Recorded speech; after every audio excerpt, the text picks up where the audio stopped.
Favourite actor ആരാ മലയാള ഇൻഡസ്ട്രിയിലെ ഒരാളെ? അങ്ങനെ ഓരോ സെക്ടറിലും ഓരോരുത്തരുടെ ആരാധനയാണ്. ഡിപ്ലോമാറ്റിക് അല്ല. അല്ല ഒരു എക്സാമ്പിൾ പറഞ്ഞു. ഇപ്പൊ എന്താ പറയാ, ഒന്നുമില്ല. കർണൻ, നെപ്പോളിയൻ, ഭഗത് സിംഗ് എന്ന് പറയുന്ന ഒരു സാധനം, അങ്ങനെ ഒരു പരിപാടി എനിക്ക് അഭിനയിക്കണം എന്നെനിക്ക് ആഗ്രഹം വരുവാണ്, ഞാൻ ആദ്യം പൃഥ്വിരാജ് ചേട്ടനെ എടുത്ത് നോക്കും. അല്ലെങ്കിൽ ആ പുള്ളിയുടെ ഒരു കുറച്ചും കൂടെ വേറൊരു മൂഡ് ഇങ്ങനെ പിടിക്കുക. അല്ലെങ്കിൽ ഓരോ ഇമോഷനും ഓരോരുത്തരുടെ മാസ്റ്റേഴ്സാ എന്നാണ് ഞാൻ വിശ്വസിക്കുന്നത്. ഓരോ ആക്ടറും നമുക്ക് ജെമ്മാണ്, ഓരോ പരിപാടിക്ക് ജെമ്മാണ്. ഇപ്പൊ വെയിലും മഴയെന്ന് പോലെ, മഴക്കാലത്ത് മഴ എന്താ പോലെ ഓരോന്നിനും ഓരോ ഗുണമുണ്ട്. രണ്ടും വേണം, നമുക്ക് എല്ലാം വേണം.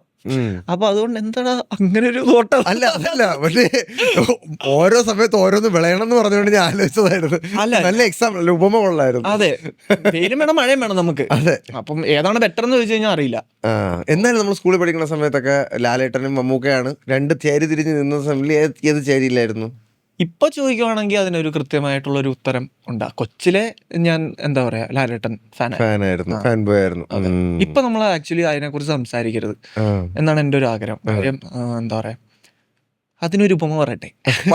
ഞാൻ ഉപമയ്ക്ക് വേണ്ടി കാത്തിരിക്കുകയാടാ. അല്ല, ഒന്നുമില്ല. നമ്മളിപ്പോ ഒരു കൊട്ടാരം പണിയാന്ന് വിചാരിക്കുക. അപ്പൊ 2 തൂണ്, അപ്പൊ പണിത് വരുന്ന സമയത്ത് ആ ഒരു കാലത്തിൽ നമുക്ക് പറയാം ഈ തൂണിന്റെ കളർ ഇങ്ങനെയാണോ, ഈ തൂണാണോ ബെറ്റർ, ആ തൂണാണോ ബെറ്റർ എന്നൊക്കെ പറയാം.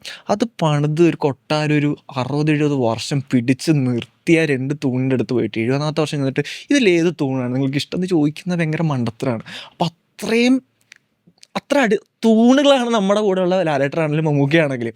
പിന്നീട് അവർ ഇത്രയും നമ്മുടെ മലയാള സിനിമേനെ പിടിച്ചു നിർത്തിയിട്ട് നമ്മൾ ഇപ്പൊ ചെന്നിട്ട് അവരാണോ ചോദിക്കുന്നത്, അച്ഛനെയാണോ അമ്മയാണോ ഇഷ്ടം ചോദിക്കുന്നത് പോലെയാണ്. അങ്ങനെ ചോദിക്കരുത്, ഇപ്പൊ ചോദിക്കരുത്. ആൻസർ ആയിരുന്നു കേട്ടോ. അത് ഭയങ്കര രസമായിട്ട് നീ പറഞ്ഞത്, എനിക്ക് ഇഷ്ടപ്പെട്ടത്. അല്ല, അത് ശരിക്കും സാധാരണ ഇങ്ങനെ ചോദ്യം വരുമ്പോഴത്തേക്കും ഒരുപാട് ഉത്തരങ്ങൾ നമുക്ക് കിട്ടുന്നതല്ലേ. അപ്പൊ ഞാൻ പറയാറുണ്ട് ഇടയ്ക്ക്, എപ്പോഴും ഇടയ്ക്കിടയ്ക്ക് പറയാറുണ്ട്, ഞാൻ ഇന്നും എനിക്ക് ലാലേട്ടനെ ഭയങ്കര ഇഷ്ടമാണ്. അതെന്തോ ഒരു കണക്ഷൻ കിട്ടുന്ന പോലെയാണ്. പക്ഷേ ഒരു ആക്ടർ എന്ന രീതിയിൽ നീ പറഞ്ഞ ഉത്തരം ബ്യൂട്ടിഫുൾ. Thank you. അതെനിക്ക് ഇഷ്ടപ്പെട്ടു. അങ്ങനെ ഫീൽ ചെയ്തിട്ടുണ്ട്. ഭയങ്കര ഒരു കൈൻഡ് ഓഫ് ഇൻസൾട്ട് ആണ് അത്. അങ്ങനെ ചോദിക്കരുത്. കാര്യം ലാലേട്ടനാണോ മമ്മൂക്കയാണോ ചോദിക്കാൻ പാടില്ല. രണ്ടും നമുക്ക് വേണം. രണ്ടും അത്രയും വേണ്ട ഒരു ഘടകമാണ് നമ്മുടെ മലയാള സിനിമയിൽ. അതുകൊണ്ട് അങ്ങനെ ഒരു വിജയം ഇനി വേണ്ട എന്നുള്ളതാണ്. ഇനി അങ്ങോട്ട് വേണ്ട. ഇനി അങ്ങോട്ടൊന്നുള്ളതല്ല, കുറച്ച് നാളുകളായിട്ട് വേണ്ടായിരുന്നു. ഇനി അങ്ങോട്ട് ഉറപ്പായിട്ടും വേണ്ട എന്നുള്ളതാണ്. ഓക്കെ, ഫേവറേറ്റ് മൂവി എന്ന് പറയുകയാണെങ്കിൽ ഒരു മൂവി എടുക്കുന്ന ഏതായിരിക്കും? ഗോ ടു മൂവി ഉണ്ടല്ലോ, നമുക്ക് എന്തെങ്കിലും ഒരു വിഷമമൊക്കെ വന്നിരിക്കുമ്പോൾ അല്ലെങ്കിൽ നമ്മളൊന്ന് അപ്പ് ചെയ്യാനായിട്ട് കാണുന്ന രീതിയിലുള്ള മൂവിയോ അല്ലെങ്കിൽ ഹൃദയസ്പർശിയായിട്ട് തോന്നിയിട്ടുള്ള മൂവിയോ ഏതായിരിക്കും പെട്ടെന്ന് മനസ്സിലോട്ട് വരുന്നത്? പഴയ സിനിമകളെല്ലാം കാണാൻ എനിക്ക് ഇഷ്ടം. 90s സിനിമ, 2000s ഇഷ്ടപ്പെട്ട പറക്കുന്നില്ല, കിലുക്കം, ലിസ്റ്റ് ഗോസ് ഓൺ. അറിയാലോ, ആ ഒരു സെക്ടർ പടങ്ങളില്ലേ, അതാണ് എന്റെ ഗോ ടു മൂവീസ്. സമാധാനം കിട്ടണം പോയി. ഇതൊക്കെ എത്ര റിപ്പീറ്റ് കണ്ടാലും നമുക്ക് മടുക്കത്തില്ല. അതിന് നമ്മൾ ഇപ്പോഴും ഡേ ടു ഡേ ലൈഫിൽ യൂസ് ചെയ്യുന്ന ഡയലോഗ്സ്. അയ്യോ എന്ത് മുതലാളി, ടീഷർട്ടുകൾ വരെ അവരിതിന്റെ പേരിലാണ് ഇറക്കുന്നത്. ഒരു കാലഘട്ടം സൃഷ്ടിച്ചു വെച്ച ഒരു ട്രെൻഡ് സെറ്റേഴ്സ് എന്ന് പറഞ്ഞാൽ അതാണ്. ഏജ് കടന്നുപോയി, ഇപ്പോഴത്തെ പിള്ളേർക്ക് പറയാം ആ ഡയലോഗുകൾ. അതുകൊണ്ട് അതൊക്കെ മാസ്റ്റർ. അതാണ് ഗോ ടു മൂവീസ് എന്ന് പറയുന്നത്. ഗോ ടു മൂവീസ് അല്ല, ഫോറിൻ മൂവീസ് ഒക്കെ കാണാറുണ്ടോ? ഒരുപാട് ഈ പറയുന്ന കണ്ടിരുന്ന ഒരു കാലമുണ്ട്, ഇപ്പൊ കുറവാ. ഇപ്പൊ കാണണം, കുറച്ചും കൂടെ കാണാൻ അപ്ഡേറ്റ് ആവാൻ എന്നാലും ഏറ്റവും ബെറ്റർ എന്ന് പറയുന്ന സ്ഥലമാണ് ഇപ്പൊ ഇരുന്ന് കാണുന്നത്. മൊത്തത്തിൽ പണ്ടത്തെ പോലെ 12th പഠിക്കുമ്പോൾ വേറെ പരിപാടി കാണാന്നുള്ളതാണ്. ഇപ്പൊ ഒരു ടൈമിന്റെ ഒരു വ്യത്യാസം വന്നത് കൊണ്ടാണ് കൂടുതലും പറ്റാത്ത. ആഗ്രഹമുണ്ട്, പക്ഷെ മോസ്റ്റ്ലി ഫോളോ ചെയ്യുന്നുണ്ട്. ഫോറിൻ സിനിമസിൽ പെട്ടെന്ന് മനസ്സിലോട്ട് വരുന്ന ഒരു മൂവി ഏതാണ്? അതും ക്ലാസിക്സ് ആയിരിക്കുള്ളൂ. എനിക്ക് ടൈറ്റാനിക് പോലുള്ള. ടൈറ്റാനിക് എനിക്ക് ഭയങ്കര ഇഷ്ടമുള്ള. ഞാൻ ഫസ്റ്റ് തിയേറ്ററിൽ പോയി കാണാൻ അവിടെ. അതായത് കുഞ്ഞായിരുന്നു. അതായത് എനിക്ക് അത്ര ഓർമ്മയൊന്നുമില്ല, അമ്മ പറഞ്ഞ ഓർമ്മയാണ്. ഞാൻ ഓർമ്മയുണ്ടെന്ന് പറഞ്ഞിട്ടോടെ ഏറെ കയറാൻ ഒരു വയസ്സിൽ ഞാൻ ഓർത്തുന്നു ഞാൻ ടൈറ്റാനിക്കിൽ മുങ്ങിപ്പോയത്. വരില്ല ഞാനത്. അപ്പൊ അമ്മ പറഞ്ഞു ഇതേപോലെ ടൈറ്റാനിക്കിലാണ് നിന്നെ ആദ്യമായിട്ട് കൊണ്ടുപോകുന്നത്. അവരുടെ വിധിയായിരുന്നു. നീ ഇരുന്ന് കരഞ്ഞാണോടാ? എനിക്കറിയാം. അമ്മ പറഞ്ഞു, അതായത് മറ്റേ പ്രൊപ്പലറിന്റെ ഒരു സീൻ, ഒരു ലാസ്റ്റ് മറ്റേ ആ സാധനമില്ലേ, അത് വന്നപ്പോൾ ഞാൻ കരഞ്ഞു എന്ന് പറഞ്ഞു. ഭയങ്കര സൗണ്ട് ഇതായിട്ട്. അപ്പം അത് കഴിഞ്ഞ് ഞാൻ ടൈറ്റാനിക് കാണുമ്പോൾ എനിക്കത് ഭയങ്കര ഇഷ്ടമാണ്. അതുകൊണ്ട് തന്നെ എനിക്ക് എന്തോ ലിയനാർഡോ ഡിക്കാപ്രിയോയാണ് എനിക്ക് ഏറ്റവും ഇഷ്ടമുള്ള ആക്ടർ ഹോളിവുഡിൽ.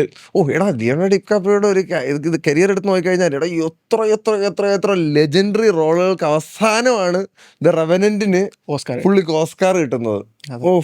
ഭയങ്കര അതെ, കിടില ഈ ആക്ടർ. വൺസ് അപ്പോൺ ടൈം ഹോളിവുഡിൽ ഒരു കൊച്ചു എന്ന് പറയത്തില്ലേ, ദാറ്റ് വാസ് ദ മോസ്റ്റ് എന്താ historic acting I have seen. പുള്ളിയുടെ ഒരു താങ്ക് യു അത് ഇടക്കിടക്ക് ഞാൻ കാണും. ആ ഒരു സീൻ മാത്രമേ ഇന്ന് കാണും, എവിടെയൊക്കെയോ കൊള്ളും. അതെ, എനിക്കത് അതിനകത്ത് ബ്രാഡ് പിറ്റും ഈ ഒരു ആക്ടിങ് ആയിരുന്നു, അടിപൊളിയായിരുന്നു. നല്ല കൊറിയൻ പടങ്ങൾ കാണാറുണ്ടോ? കൊറിയൻ പടങ്ങൾ കുറവാ, കണ്ടിട്ടുണ്ട് അവിടെ നിന്ന് കണ്ടു. പക്ഷെ പെട്ടെന്ന് മെമ്മറിയിൽ ചോദിച്ചു കഴിഞ്ഞാൽ ഇല്ല, കുറവാണ്. കൊറിയൻ പടങ്ങൾ കുറവാണ്. അന്യഭാഷാ ചിത്രങ്ങൾ അധികം അങ്ങനെ ഇതൊക്കെ കണ്ടിട്ടുണ്ട്. നമ്മുടെ ഇതാണ് എന്റെ മെമ്മറി പ്രശ്നമുണ്ട് കേട്ടാ. എടാ മറ്റേ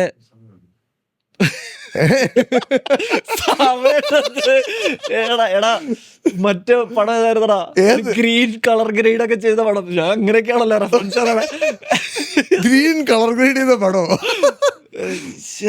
അത് വരും, കറങ്ങി തിരിഞ്ഞ് വരും.